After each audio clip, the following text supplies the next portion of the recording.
And that's kind of, we don't know it, but that's the consequence of us signing up for or like staying on the fiat system. And if you build Yeah. these other monetary rails, you can say, look, I'm not wholly against all these government services, but I feel personally like my small amount of wealth is being taxed at a rate that others in the system are definitely not, and I'm just opting to not be here anymore.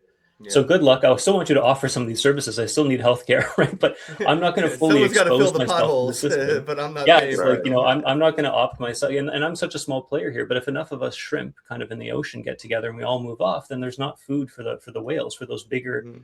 bigger players in Well, the there's an ecosystem, right? So opportunity then, for a Boston Tea Party event, where we throw our right, fiat into the harbor and we go all in on shitcoins, where people rather Mhm. just make their own cryptocurrency, find a stable coin, provide liquidity to their own thing, and I think that's where we're gonna get to this like playground level esque imaginary money thing where everybody has their own shitcoin. You, me, kids on yeah, the playground growing up, they're Yeah, I'm about to make eventually my going to own be coin 30 too, year for olds with sure. their own currency that has a 30-year-old transaction history on the chain because they've been doing this since they were kids on the playground. And by the time they're our age, I think the economy is going to look so different that like if you brought a caveman into today's age and showed them how to use Apple Pay, it would be just as confusing as it's about to be for us in about 30 years.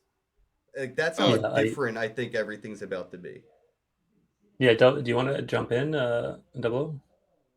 Yeah, no, I was just saying like, yeah, because I'm definitely about to make my own coin too, because like all the tattoos that I do and the certificates of authenticity that I mint on the blockchain, like I can be giving people double O coins or tattoo coins every time they get a tattoo and give them a discount and shit like that. Like try to gamify my search and stuff like that on the blockchain. Like, and I've been hearing about this a while, but now like the more that I'm really talking to Ken and you and like really understanding like the importance of all this and the tokenization and stuff.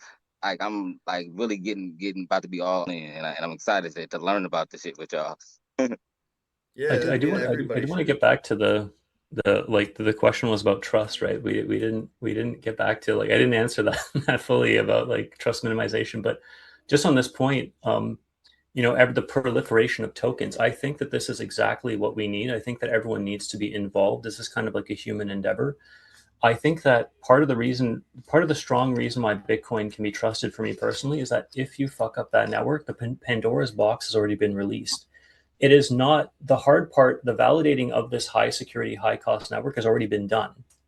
If Bitcoin dies tomorrow, it's going to be a horrible thing. It'll be very disruptive to the industry, but we can always create another chain.